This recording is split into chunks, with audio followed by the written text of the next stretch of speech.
Three. Okay. Hi, everyone. Welcome to our Zoomversation. I'm Jodi Rudoren. I'm editor-in-chief of The Forward. I'm going to take it a little slow here as we open because it's going to take people a while to roll in, but we're thrilled that you've joined us today for a conversation with Joan Garry, Gali Cooks, and Rabbi Rick Jacobs about nonprofit leadership and what we learned this year and what we're taking into next year. You saw the title of our talk, Innovate or Die. We don't want to make it too stark, but this has been a year unlike any other year, testing all of us, testing nonprofits, testing leaders. And Joan Garry, the amazing gurus of nonprofit leadership, has produced a second edition of her excellent book, The Guide for Nonprofit Leadership. And that's the sort of frame for our conversation today. Those of you who are just joining us, welcome. Again, my name is Jodi Rudoren, and I'm editor of The Forward. We have been doing these Zoomversations or Zoominars regularly since the pandemic started, and we're thrilled that you guys can be with us. We've been trying to meet with Jewish thought leaders across all spectrums for the conversations that you all are having in your communities. I want to thank Lisa Lepson and Gabby Sobelman and for helping us put this talk together today and getting you all here. I want to let you know that you will receive in your email a video of this talk as well as any relevant links that we post in the chat. We welcome you to use the chat. You can use it right now to say where you're dialing in from. But if you want to ask a question of the panel, don't put that in the chat. Please use the Q&A button. If you're on a laptop or desktop, you'll see the Q&A on the chat on the bottom. If you're on a tablet or a phone, it'll be probably on the left. You guys all probably know this. You do these Zooms like 17 times a week by now. So I'm going to just get into it. Start by introducing our really awesome panel today. As I said, Joan Garry, author, consultant, podcast host. I really think of her as a guru. I'm hosting today from my home in Montclair, New Jersey, and I first met Joan. I didn't really meet her, but she and I are members of the same synagogue, Temple Ner Tamid in Bloomfield, New Jersey. And a few years ago, she was the one who gave the Yom Kippur appeal at our synagogue, and I was completely blown away. I'd never heard a Yom Kippur appeal that was so both meaningful and powerful. And then I since have gotten to read her and listen to her and meet with her. And I understand why she is such a powerhouse in this space. And her book is really just like the toolkit and guidebook that everybody needs and that really we didn't have this year. And so I'm really excited to have her help us sort through the lessons of 2020 and what it promises for 2021. And we wanted to broaden the conversation by bringing in some people really on the ground doing the nonprofit leadership thing themselves and with the people they work with. So we have Gali Cooks, who is the founding president and CEO of Leading Edge, which was formed in 2014 to help CEOs of nonprofits and other leaders to help retain and develop talent across the Jewish nonprofit spectrum. She has previously worked at AIPAC and the Israeli Embassy. She was a founding director of PJ Library, and she's on the board of Keshet. She was also one of our Forward 50 in 2016. I will later put in the chat the link to nominate people to the Forward 50, to this year's Forward 50. And then we have Rabbi Rick Jacobs, who's president of the URJ, the largest and most diverse Jewish movement in North America, reaches 1.5 million people. Before he took over the URJ, the Reform Movement's umbrella arm, Rick spent 20 years at the Westchester Reform Temple in Scarsdale, New York. And he's also studied for 2 decades at the Shalom Hartman Institute in Jerusalem, and which is where I kind of know him best, because when I lived in Jerusalem as the bureau chief for the New York Times, Rick had a strange way of like always being on Emek Rephaim when I was. I cannot tell you the number of times that Rick and I ran into each other in front of the grocery store on Emek Rephaim, and we always would have these like long chats and then realize that we were both very, very late for doing our errands. So welcome to the three of you. Thank you so much for being with us, and welcome to the more than 200 folks already on the call. Joan, I am going to start with you. I want to hear from you a little bit about why you decided to publish the new edition of your book now and what it meant to update it after 2020. It's been this crazy year. And before you joined us, Gali and Rick and I were saying how the takeaway from the year is that there was no guidebook for this, that there was no Talmudic guidebook and there was no like how-to guidebook, but of course that's what you've actually offered us. So I wonder how you would start us off to think about for the, 1 million nonprofits in America, most of which are very, very small. How can you set the table for us a little bit about the ways in which this sector was really tested by 2020 and what separated the people who are going to thrive and those who might not make it? So, first off, I need to go back to the High Holiday Appeal and say that if I was not coached by Rabbi Rick Jacobs, I'm sure that it would not nearly have been as effective an appeal. So I just want to say that. The second thing is I'd really love, thank you. I see some people have actually put what organizations they're with, and that would be really helpful. Oh yeah, that's really smart. For all three of us, I think, to have an understanding of the organizations or the missions if you are part of a nonprofit organization. And I just wanted to open by just saying that, I wrote, I was going to say that I wrote the second edition of the book because I had finished binging Schitt's Creek and I had time on my hands, which is only somewhat untrue. I felt like people were really going to need some kind of a navigation device for 2021. Some of it is about being just sort of getting the basics right, but also just really understanding some of the sort of the key levers of success for nonprofit organizations in 2021. So the book really digs into why boards matter, because that's actually something I learned this year, that we don't really understand why they matter, and board members don't understand why they matter. That there are uniquenesses about small organizations, those with budgets under $1 million, that they have unique superpowers, but they also have real vulnerabilities. And that's about 70% of the 1.5 million nonprofits out there.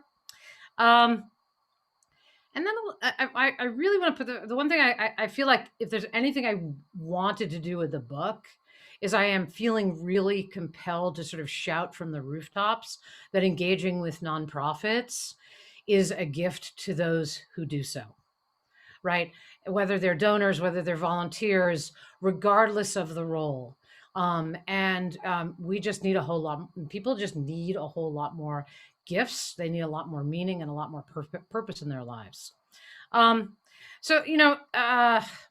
Just briefly, I just want to speak to what I saw as the craziness of the nonprofit sector, and Rick and Gali will add to this. You think about it, that what the nonprofit sector actually exists to do is to repair the world, and our world has actually never felt more broken. And what we saw were nonprofits of all different shapes and sizes that had this ridiculous juxtaposition of struggling to hang on and filling exponential need. So you had, a pandemic, you had racial unrest, you had tens of thousands of people who were on food lines who'd never been on a food line before. You had thousands and thousands and thousands of people who died alone, who had to hang on to their faith, right? And so the need for what nonprofits do has never been greater, and their vulnerabilities, honestly, in many ways, really shone through this year.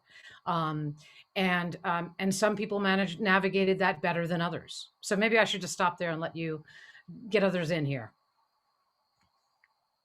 Or you're on mute there, Jodi. My daughter had a crisis involving an embroidery needle, so I put on mute for a sec. I apologize. She's safe. It's fine. I think it's something that will actually wait. That's the challenge to my nonprofit leadership is, homeschooling. But anyway, Gali and Rick, what's interesting about the reasons we chose you, besides how amazing you are as individuals, is of course that you sit both as the heads of nonprofits and as people who interact every day with the heads of other nonprofits that are like your member groups.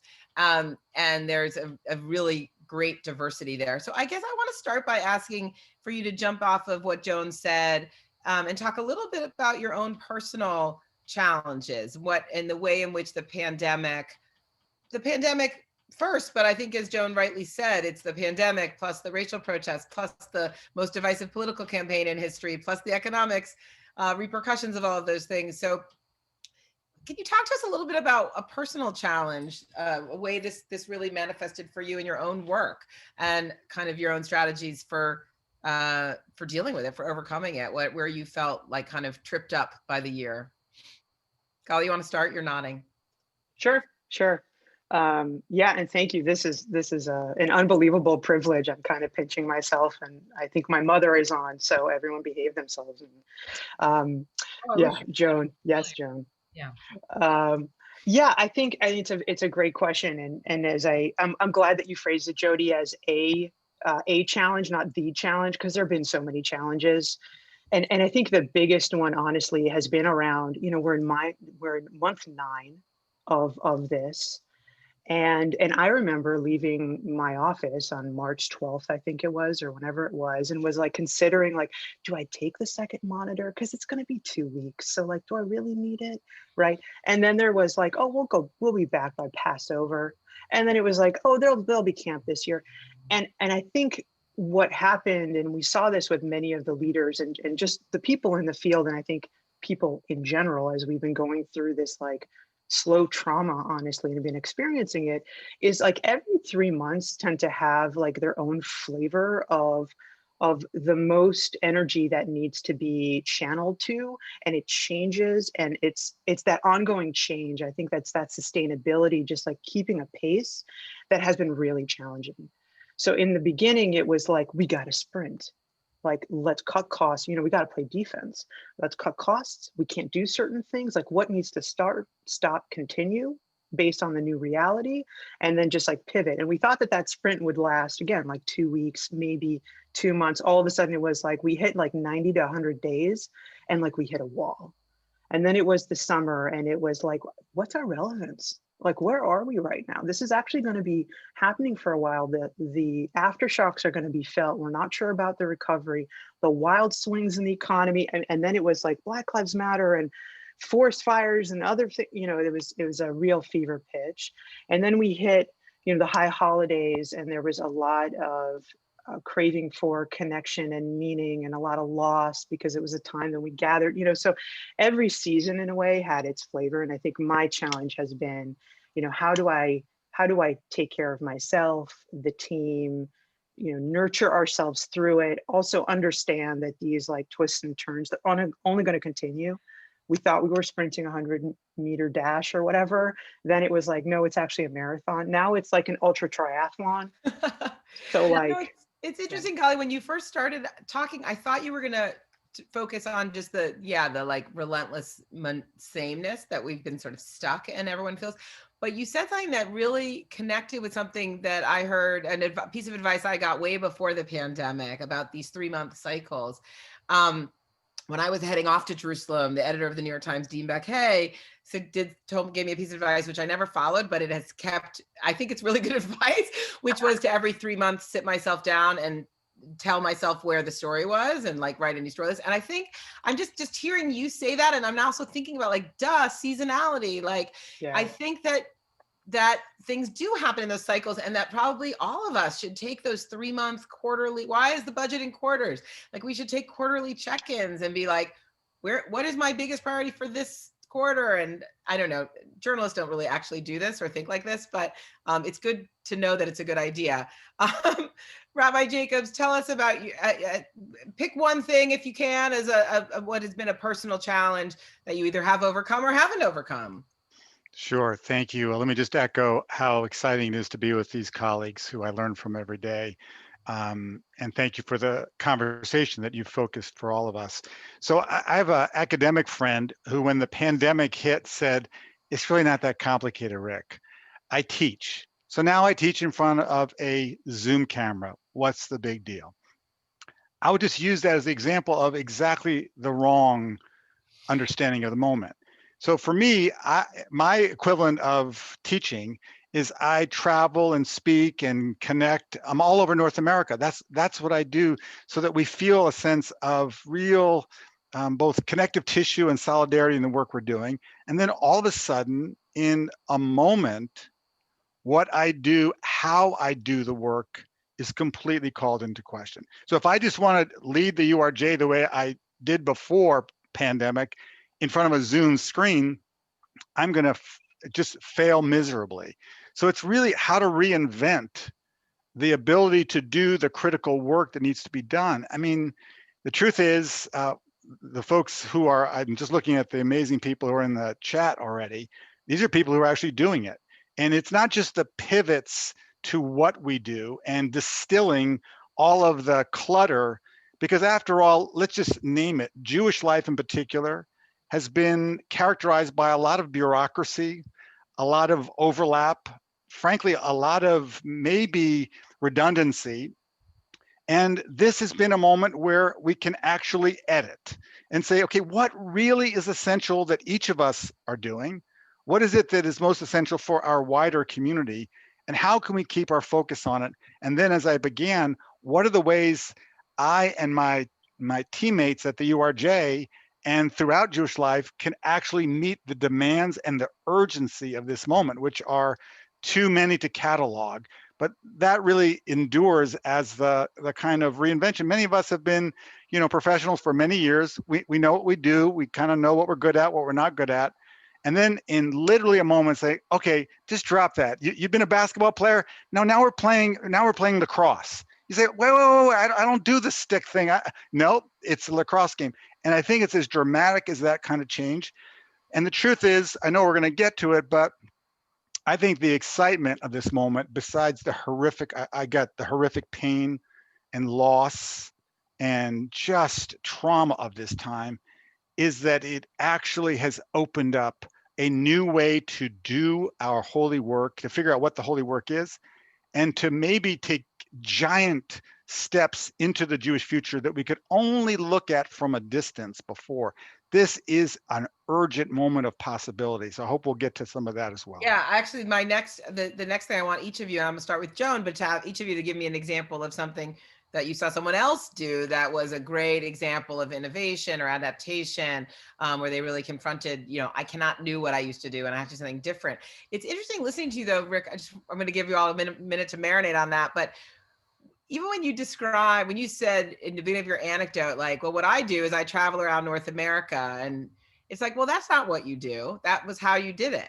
And it's like, what you had to figure out. I'm sure that's when someone asked you 2 years ago, what does it mean to be president of the URJ? You're like, well, you travel around all the time and you go to these different, but it's like, now you have to say like, well, what is it I do? What do I do there? That's so important. And then you have to figure out, how do I do it? And what has been, I think, really, frankly, exciting about this thing is that forcing us to really understand the essence of each thing we do. And it's not the what, it's the why and the how. And when you get there, like, cool stuff can happen, and you can strip away because what you used to do was spend a lot of time in airports not doing what you wanted to be doing, right? So Joan, why don't we start with you? Let's do some examples of just like the people who really figured out a way through this and innovated in some way that wowed you. I wanted to just say cool things could have happened before. I think that we are part of a sector that is, I'm not answering your question, I'm sorry, but I will. This whole notion of innovation, of pivoting, of being nimble, you all could have done it before. And probably you all needed to do it before. And this is for me one of sort of the treasures in the darkness, right? Is that people were actually forced to innovate, to try. It's an interesting thing to think about, Jodi, that a sector that is about change, filled with people who do change for a living, are actually remarkably risk averse, whether it's a fear of donor dollars or fear of board members' fear. And so, to try something completely different is not necessarily part of the hardwiring of nonprofits. I mean, everybody knew that they were too overly reliant on their galas. Like everybody had that memo. They just didn't read it. They were just doing business as usual. And by the way, I'm really happy that I didn't have to go to any galas this year. There are many things I'm not happy that I didn't get to go to, but galas, I'm not so much. Anyway, I love the story of a guy who runs a senior resource center in Princeton, New Jersey. And what is that? What is that place about? Right? It's about they're trying to contend with the isolation and loneliness of being a senior, and they have a center which had to close immediately because their most vulnerable population was right there. And this guy took volunteers who were college students who were home, and they taught instructors how to teach differently on Zoom. And then they actually managed to teach like hundreds and hundreds of seniors in Princeton how to access a Zoom class. And they have this incredible inventory of classes, like, women directors of the 20th century. And they took the whole thing virtual. And now they actually, they were actually able to transcend geographic boundaries, right? And when they go into 2021, right? They will be more accessible to the seniors in that community who couldn't get up and go to these classes or be at that center. And now the person who runs IT isn't just the guy who runs IT. He's a senior member of that staff, thinking about all the different ways that technology can grow the impact of their work. And for that one story, I could think of dozens of others. But it's about trying something new. It's about, how many different stories I'm sure Gali could tell about folks that collaborated. Collaboration is not something the sector does all that well. I mean, I think Rick spoke to that. So, those are the things that I think about. Those are the kinds of things that I think about. Yeah, that's a great one. Rick, do you have an anecdote to share of someone who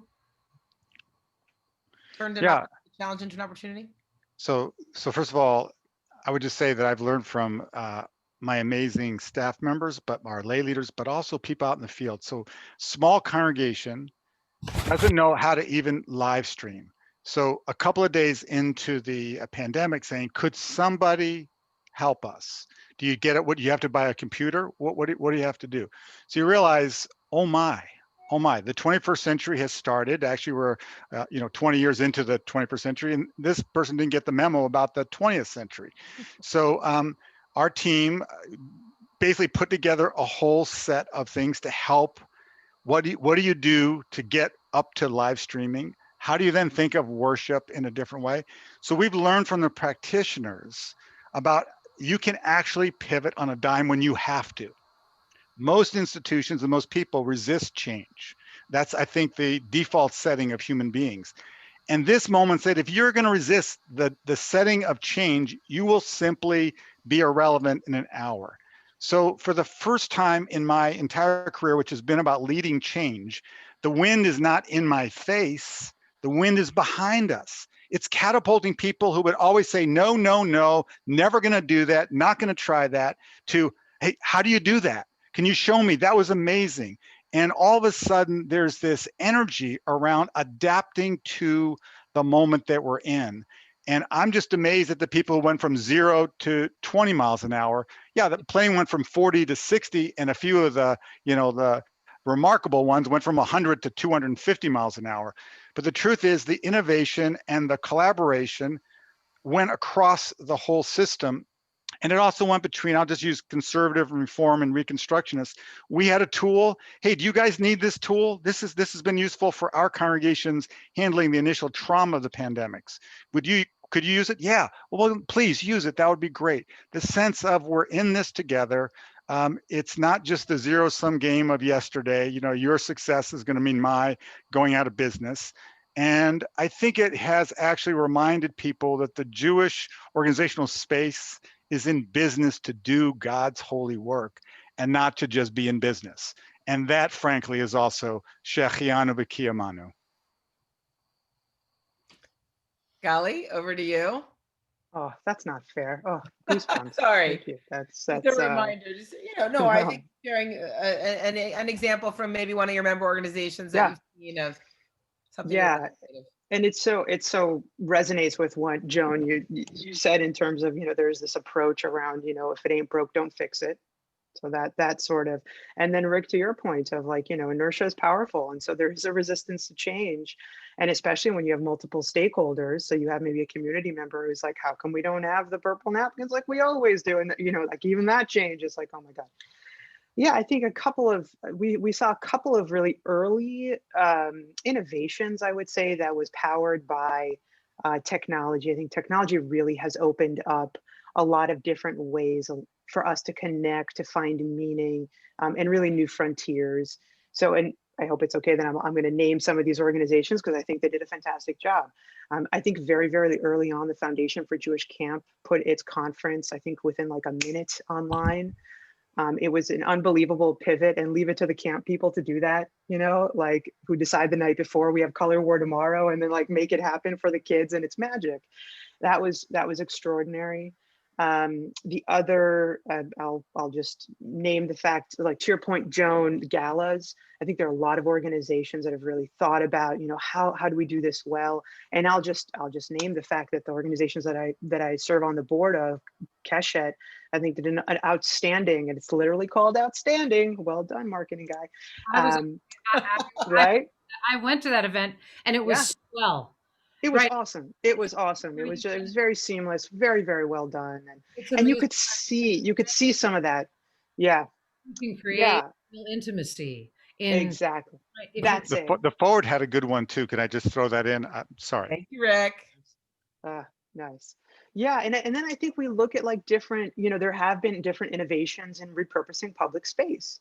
So if we look at the first wave of really those who were hit, honestly, by this pandemic from an economic perspective, the JCCs, they also have a tremendous asset in acreage or in square footage. And some of them did really interesting, innovative things as it related to the arts. So again, I'm gonna name the JCC of Baltimore. I think did an amazing job with an arts and culture film festival and a different sort of cultural offering there. I think what the Forward is doing now with these webinars that are really, or Zoominars or whatever you were calling them, Jodi. And then, in terms of physical space, like I'm sure other places have done it, but I just saw pictures of it. The Baltimore JCC, chose a side of a building that was very, very large, put up a screen, and there was a drive-in theater, which, welcome back to the 1950s, even though we're 20 years into the 21st century, like you said, Rick. So I think there's been a lot of that. And in addition to that, since the heat is so turned up on all of us, meaning like there is no maintenance mode, what is that?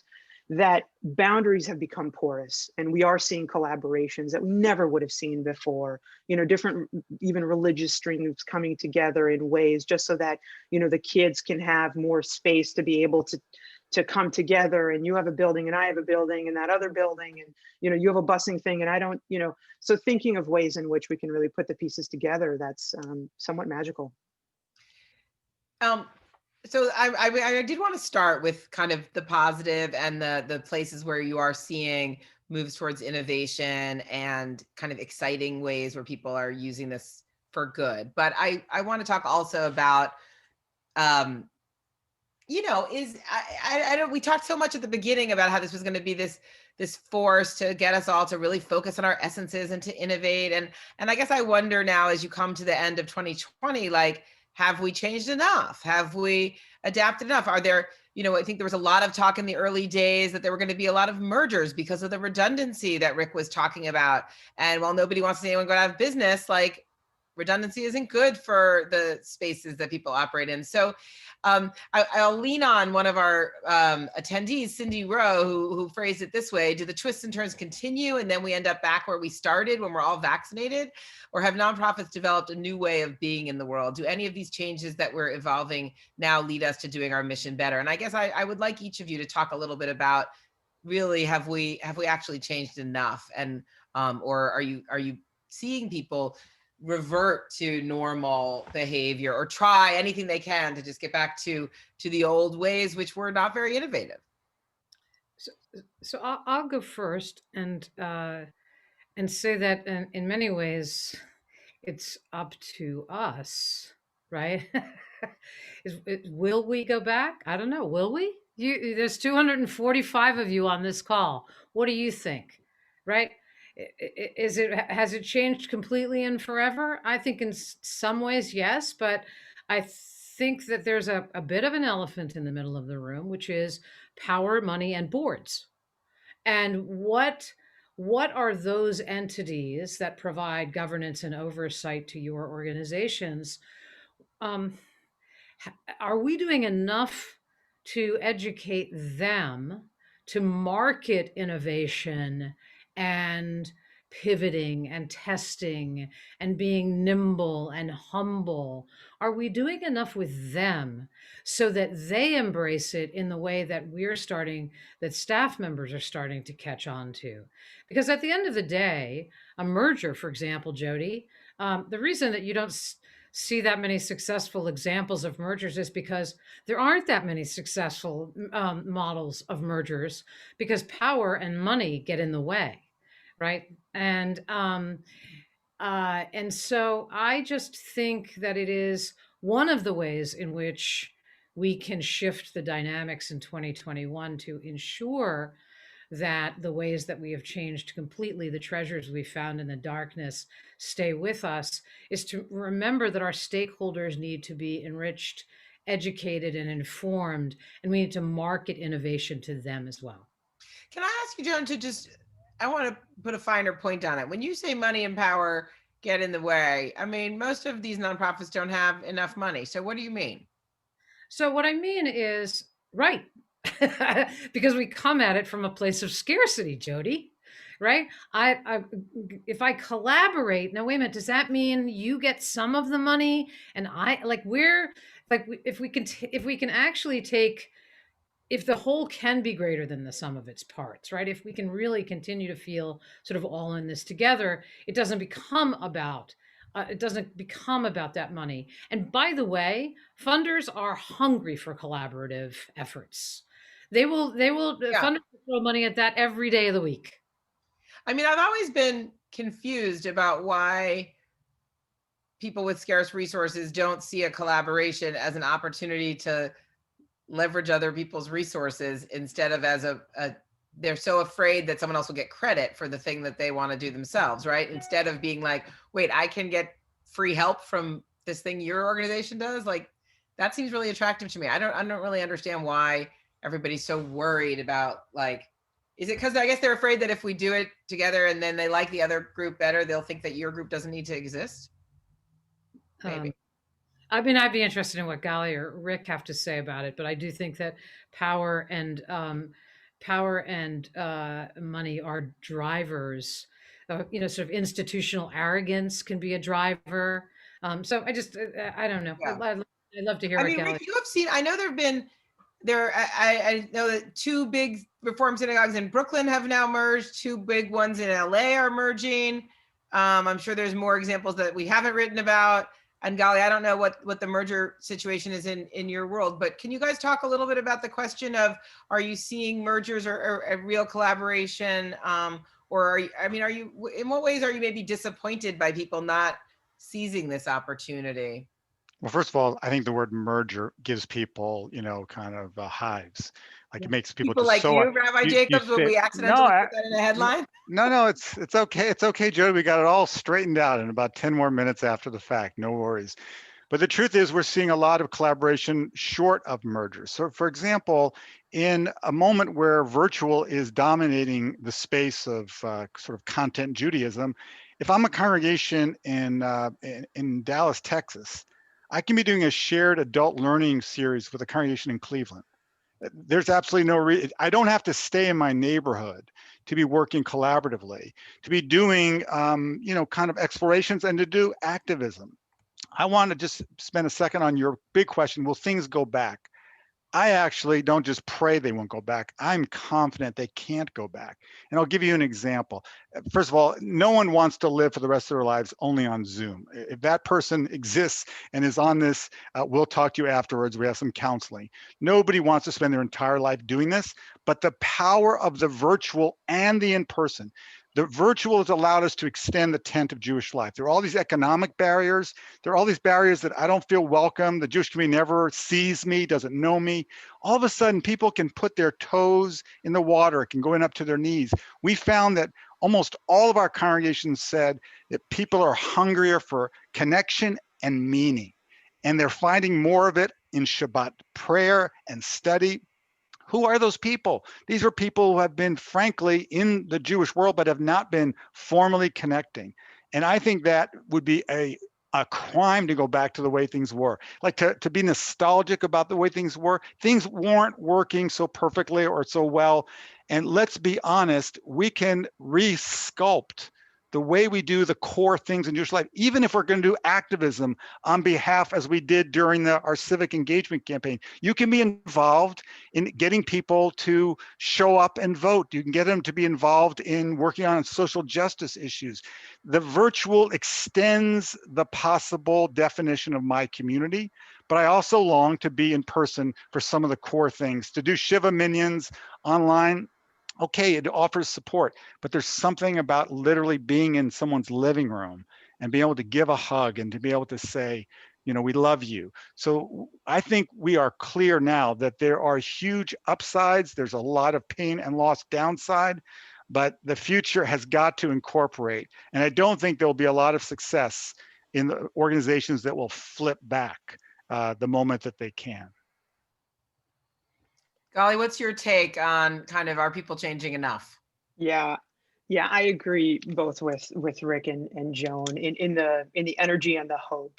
I don't think that this, we have a vaccine, herd immunity, whatever the finish line looks like, and all of a sudden everything snaps back like a rubber band. It's not possible. The fact that we've been at this for 9 months, there have been systemic changes that have taken place. And there are many people who have said that COVID and all the uncertainty around 2020, this is an accelerant of some of the trends that we've seen to begin with. And in the Jewish community, what we've seen is that CEOs and leaders and the people who are working in our organizations need to continuously rethink about and bring innovation and ask, even though it's not broke, how can we do this better, different, those types of questions. And those who are not asking those types of questions and are resisting a certain tsunami, they're going to get washed out. And in whatever way that looks, so that can look very different, because we are a sector that's not just about the, the bottom line and, I acquired your assets and therefore you're out of business. I think that we're also seeing it. Look, there's a very practical way. I mean, to build off of what Rick said, this Zoom reality that we're living in, this is not the ideal in any way, shape, or form. There's a certain level of flexibility. There's a certain level of, some would argue, even equity about the fact that you can in theory work from home and also be a caretaker, and you've gotten 2 hours back because you're not having to commute and all that stuff. At the same time, we know that innovation happens at the seams and at the conversation of like, Joan, let's go grab coffee. That thing that you said, like those types of like serendipitous things, that doesn't happen at Zoom. And that is what differentiates our roles from the automated roles that are going to be automated to robots and already are. Like our sector is not automatable in many ways, even though, Joan, I love your recent podcast article or podcast about the AI around development. But I think that's where we're seeing that all around. And if as we're thinking about workplaces and like return to the workplace, we're seeing a time when there's going to be more of like a hybrid type of easing in of the workplace. There are certain employees who love this reality, working from home, and will choose that, and maybe, chart a course for their career around that. There's some others that are like, I never want to do this again unless I have to. And so this major disruption is I think, going to stay with us. So, Jodi, I wanted to sort of latch onto something that Rabbi Jacobs said a few minutes ago about hugging. It's not going to be a joke. I actually believe that one of the things that happened in 2020 that will carry over into 2021 is I think that there has been more of an emphasis in nonprofits on nurturing the people who are close to the organization, caring for them, reaching out, looking at them in a three-dimensional way. It's the place where I advised a lot of organizations to get their boards more actively involved. And in fact, I tell the story about the president of our synagogue calling in April, right in the height of things in the Northeast. And I said to Eileen, I saw Josh Katz's name, and I said, "Do we owe them money?" And Eileen said, "No, I'm sure we don't." And he was actually just calling to ask us how we were doing. And this is what will make you stronger in 2021, that the people who are close to your organization, you've got to do the equivalent of nurturing and stewarding them so that they will be part of the, sort of the army you build and grow from in 2021. And we've historically done a lousy job of nurturing our stakeholders. We're far too transaction based. So, separate and apart from programs, if I'm thinking about development or those kinds of things, or volunteers, is that I like to think that it's a kind of ironic. I like to think that in 2021, our leaders and our organizations will be more nurturing and more caring for the people who love the work that we do, and that will sort of pay dividends in terms of expanding your reach. So, yeah, I love that. I have to say, I spent the morning sitting in the chair that the Forward gave each of us $200 to make some improvement in our home office space at the end of the year. That is not a ton of money. My friends at the New York Times tell me they got quite a bit more than that, but it was a really important gesture, and I am sitting in a much healthier chair now. And I also, since you mentioned Josh Katz, I want to I know our former president is on the call, Kenny Cohen, but I don't think Josh is on the call. But Josh, on Rosh Hashanah morning, I'd worked out, and those of you who read my column know I was just doing the Peloton, and then I'm like rushing around getting ready. We were going to have people over in the backyard to watch our streaming services, and I'm like, all of a sudden I feel like I heard a shofar, and I'm like asking one of the kids, are they playing something on a video or whatever? And I finally figure out that Josh Katz and his wife and his two kids are outside my door. They just went around to a few people in the neighborhood and blew shofar outside the door, which is not the halachic way, as you might know. Not how I grew up. There was nobody calling Tekiah Gedolah. But, Jill Katz was standing there with her Starbucks cup and her sweats.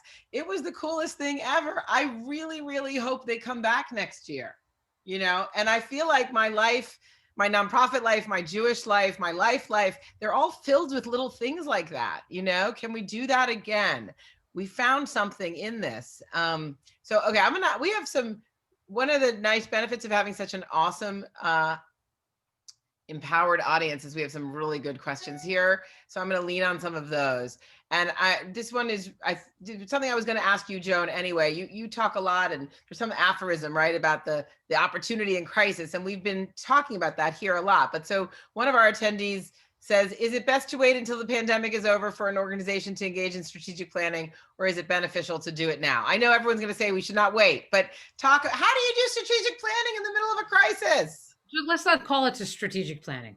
Let's call it something else, shall we? What should we call it? We should call it, because this is one of the things that when I work with clients and they're talking about, how do I ask for money during the crisis and all of that, is that what you have to do is you have to create a compelling picture of your destination. right? Is where are, right, 2 years from now or a year from now. First of all, engage your board in generative conversations at the highest altitude. Get them out of the cash flow statement. Let them look down the road with you. And what will success look like a year from now as a result of your shared leadership with your board, right? Have that conversation. By the way, that ignites people. That creates ambassadorship. So get them thinking about that. Start to, maybe you don't, depending on the size of your organization, you might have to do some larger strategic plan. But to me, not only you have to make time for generative thinking so that you can create an exciting picture of the destination, so that you can engage more and more people who want to be part of actually getting there. So that's how Gali, I'm so Yeah. busy just trying to put the news report out. How am I supposed to do that? Or whatever your clients are saying to you, your members are saying. How do you, it's so hard just to get up in the morning and get the thing done, right? Yeah, 100%. And this is where, like, bless you, Joan, like, let's not call it a strategic plan. We're talking about storytelling muscles, and then we're talking about the vision in a way that can shapeshift. Because a 3-year strategic plan of 2021 to whenever, that's kind of fiction. None of us can think of the types of factors and assumptions that we should put into it in order to understand what those outcomes are, and therefore that feeds into all those other things. I think the thing that we've been seeing that's been really powerful is one of the areas that makes our organizations that we really struggle in to become, we like to call them leading places to work, like great places to work, the kind of place where talent can thrive and we can maximize our potential. And one of the ways in which we haven't done that well before really the pandemic has to do with internal communication. And that is, if you think about it, information is really the currency and the lifeblood of our organizations. And a lot of times, especially in larger organizations and sometimes in small, there isn't the type of information, the context, the why am I doing this? Like, wait, what's my priority? When am I going to be able to meet with Joan for my one-on-one? Oh, I haven't done that in 12 months. And, there are different ways in which we haven't seen that support. Through this dispersion of all of us working virtually, what we have seen is managers and leaders really checking back in with their teams in ways that are constant. There's a constant drumbeat that we've seen really throughout. In some cases, we've heard from managers, I speak with my team on Slack constantly, and then we chat on Zoom, and it's probably over communication. I would argue that's okay, because again, you want to feel like the energy of your person. So Jodi, to your point, that's where a manager would be very, very, if there is that sort of felt sense with the team, you'd be able to see, like, as your manager, would be able to be like, Jodi, I think that, like, I can sense that there's overwhelm here. Like, why don't you focus on that? Let's think of like the kind of prioritization. But I think going back to Joan, it really then rolls up to like, why are we doing this? What's my role in doing it? Like, how am I actually manifesting the type of mission? And this is where we've seen a lot of leaders before the pandemic forgetting to translate that in ways that really help the entire organization. And now, because we really have had to hold ourselves closer virtually, there's a little bit more of a crystallized understanding of those. One other point, Jodi, is that there are activities that nonprofit leaders engage in that take fuel out of your tank, and there are activities that you engage in that refuel you. And you have to be really careful, because the kind of activities that the organizations have been involved in, especially those who have been struggling financially, are depleting. And thinking about possibilities, like Rick was talking about earlier, thinking about the excitement of innovation, those are refueling activities. And going back to what Gali was talking about really earlier on was, nonprofit leaders are good at sprinting. They're good at crises. Give me a fire hat, give me a hose, and I'm in there, right? But like marathons, it's a funny thing that they're more hardwired for sprinting. And what are the things that the activities that nonprofits do that deplete us quickly? Is it like, do you mean like, I don't know, doing the budget or doing a gala or? I bet you could think of a few, Jodi. Oh, yeah, deciding who should sit at the table, what table at the gala, right? Um, Nagging our board to make their annual pledge, right? All How of about the putting the slides together for the board meeting? like that, yeah. Yeah. Okay. I want to. Alana Khan has a great question. I'm going to start with Rick on, and Rick, if you want to build on that, that'd be great. And then we'll go back to Joan. Alana says, "I'd love to hear about how, specifically, how she says you let go of the things that you determine are not the holy work, but the trappings. We get attached to the trappings, the programs. So, what process do you go through to focus on the essential and let go of the old stuff, Rabbi?" So that's actually probably what I've spent most of my time in the last 9 months doing with our amazing lay leaders and our staff. And I'll just say that I think also it's what gives us collectively energy is actually to figure out what are those urgent things that we uniquely can do well and need to do well. So for example, there's a lot of talk during the pandemic, you know what, we can't do that. It's a pandemic. We got to just keep ourselves afloat. Right. And I think that's the surest way to sink. So for us, we have literally just brought on a remarkable leader to be our READY director, racial equity, diversity, and inclusion. We realize that as we've been out there fighting for racial justice for decades as a reform movement, we haven't been doing the work internally. We haven't been doing the work in our own URJ, within our reform movement, within our congregations. We look like some, frankly, some sliver of the Jewish community and its beautiful and powerful diversity. So we're working on that internally as we're working on the big, urgent moral issues. People not only say that's a big, audacious, critical thing, that's why I sign up for Jewish Life. That's why I bother. That's why I show up. That's why I contribute my time and my treasure. So I think it's about, so what are the trappings? Frankly, it's all the things that we've been doing that no one even noticed if we stopped doing. I mean, to be very candid, that's usually a pretty good indication that that wasn't one of the primary things. And so for us, we also look about partner organizations. You know what? We used to have a whole publishing arm, but they were like within our reform movement, we had others publishing. We said, you know what? We can't do this uniquely well, and it will keep us from doing what we uniquely can. We're a network, the largest network in North America of communities and congregations. So combining youth engagement, social justice, strengthening and innovating the way communities do their primary work, that's where we have to put our focus. And by putting our focus there, more people see the importance and frankly, the indispensability of what we've got. And I think it's hard to let go. Sometimes it's hard for us to let go. Sometimes it's hard for our volunteer leaders to let us let go.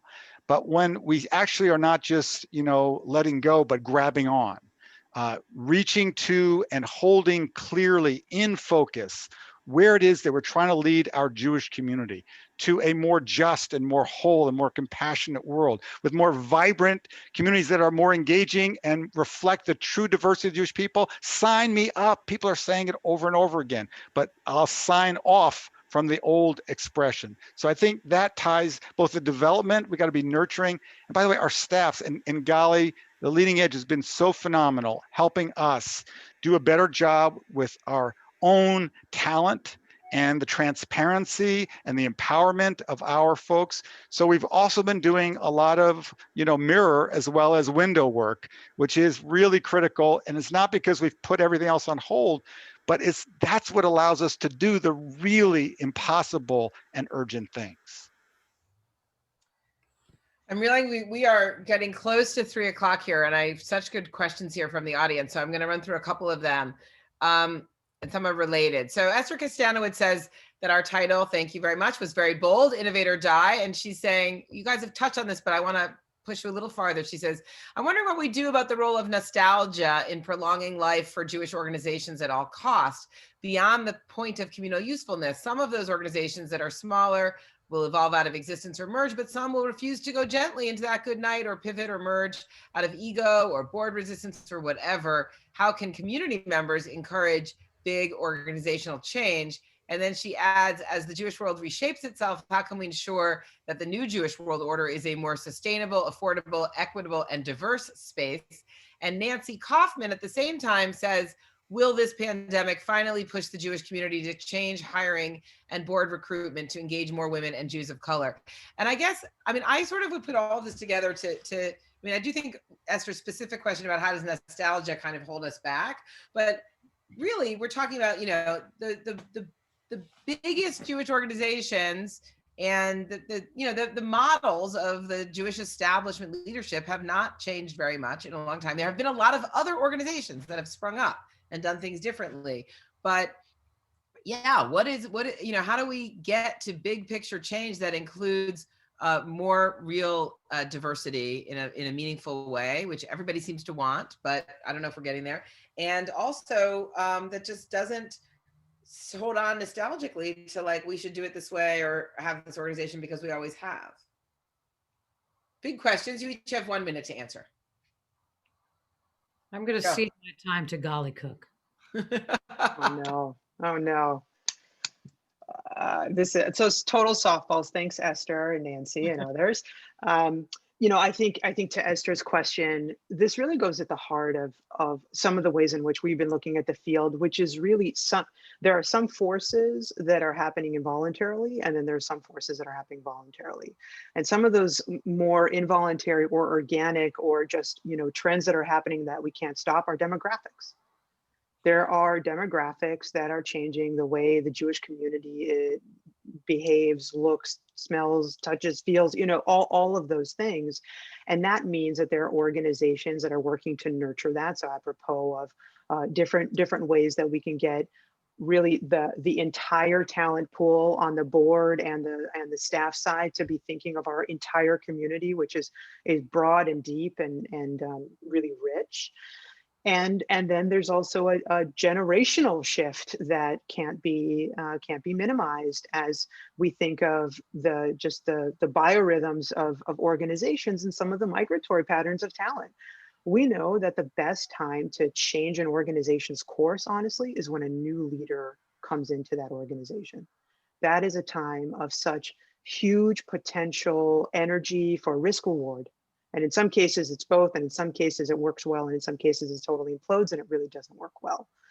And those are the types of, like, if we're thinking of, strategic strikes, or a less violent way of saying that, sorry, of thinking of where do we focus our energy, it's really in the fact that we've got a lot of leaders who are coming into new roles. We've got a lot of younger folks who are opting in ways that are really interesting. I would say this is again where COVID has been able to widen the tent in some ways, because to Rick's point, it's been about meaning and connection and realness, authenticity, not this not something that doesn't land as much with an alignment of values. So that's where my head goes, and I think that we are rapidly running out of time. So I'm going to ask you to do, first of all, Beverly Sandock has a very quick question, which is, we are in the midst of voting to consolidate 2 congregations. Would it be better to delay or rush the vote? So you can just do a thumbs up. Rush the vote, right? You all think they should go forward with their merger? What do you think? Quick, 1-word answer. You should do it right. The Talmudic is, it depends. It depends. Okay, great.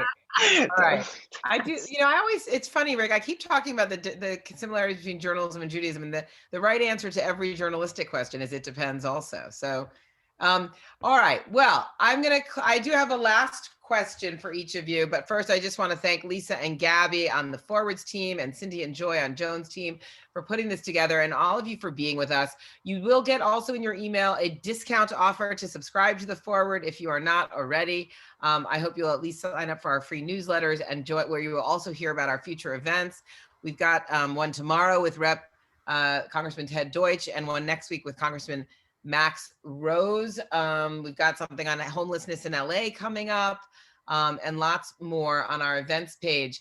And you will also get the video, which we encourage you to share with your friends. I am going to ask each of you in a lightning round to tell us, we talked about what we're taking into 2021 with us and what we think organizations and the Jewish world should sort of keep, what lessons that we learned or innovations we created that we should take with us. So I would love each of you to say at least one thing about that you will be taking with you about how you work, how you lead, how you think about leadership, something that you're gonna that you did for the first time in 2020 because of all the craziness, and that you're gonna try your very best to keep with you, even when things go back to normal. So we'll do Rick and then Gali, and then let Joan have the last word. So first of all, we're about to have Hanukkah, and we have this amazing Talmudic text from Shabbat 21b of a group of rabbis, sages saying, my Hanukkah, what's Hanukkah? Can you imagine these guys didn't know what Hanukkah was? But Hanukkah was in the midst of a revolution. So they were asking the big question. They weren't asking the little questions. They wanted to figure out what's the purpose? What's the big there? And I think, we've talked about why we're hesitant to change. We're very often just about tradition. And tradition is sometimes about holding on to what was. I feel proud that I get to be a Reform rabbi every day. We're about change and adapting and having the courage and the deep commitment that is part of what it means to be alive, what it means to be Jewish, and what it means to be a leader. So I'm going to take the rabbinic question of my Hanukkah, what is Hanukkah, and ask about everything we do. What is the real thing that we're trying to accomplish, and not go into that automatic pilot of, we have this phenomenal network of 15, overnight summer camps. They're phenomenal, but what could they do if they were more interconnected with congregations? How do we build this thing so it really will take us to the future that we not only deserve, but the one we need? Thank you. Gali. Jodi, you always make me go after Rick. This is like really interesting. Somebody has to go after somebody. So I'll just say, one of the things that I'm really hoping that will continue to be part of our DNA, and as we think of working with all different types of leaders and volunteer leaders and all different folks, is early on in this pandemic, people were showing up to things in really different sort of ways. Unflappable people who had been unflappable in the past were flapped, if you will, because it's a pandemic. It's been like an act of God kind of year. And one of the things that our team said, we were like, you know what, this is really about just giving people the benefit of the doubt. Let's just take that in. And how Jewish is that? Let us give every person the benefit of the doubt. We're all carrying a tremendous amount, and a lot of us don't even know how much our colleagues are juggling. And that has been something that we've been trying to embed and infuse into our work throughout. Beautiful. And what a great accent. I'm just going to do regular English, if that's okay. So I feel like I've learned a lot about leadership this year. I sort of I was talking to Jodi about this last week. It feels like 2020 has in many ways been sort of the .org moment, that it is where our society has looked to for hope and inspiration. And I hope that nonprofit leaders own that in 2021. They own their role as people who are in the invitation business, inviting people to be a part of something meaningful and purposeful, and that's a gift to them. And I'm the one that's been talking a lot about power and money and sort of not quoting the Talmud. But we have to put that aside and recognize that when you invite people to participate in your work, it gives them meaning and purpose. And we spent an entire year in a polarized presidential election, and we look to these places we're supposed to be leadership, and we don't see it. But we're actually, you need to remember that we're, you might not have to look any further than your own backyard, right? That it's right in your own communities. It's at your own shul. It's at, fill in the blank, and that's what you're carrying for people, and it's a privilege to do that. But it's an invitation to the people around you to give money, to give time, to give both. because it will actually enrich and fuel them in ways that you can't even imagine. Thank you, Joan. Everybody should buy Joan's book and send their kids to URJ summer camps and read the foreword and grow up to be CEOs who can work with Gali. Happy Hanukkah, everyone. Chag Sameach. And I hope you'll join us again. Thank you all for being with us and have a great day.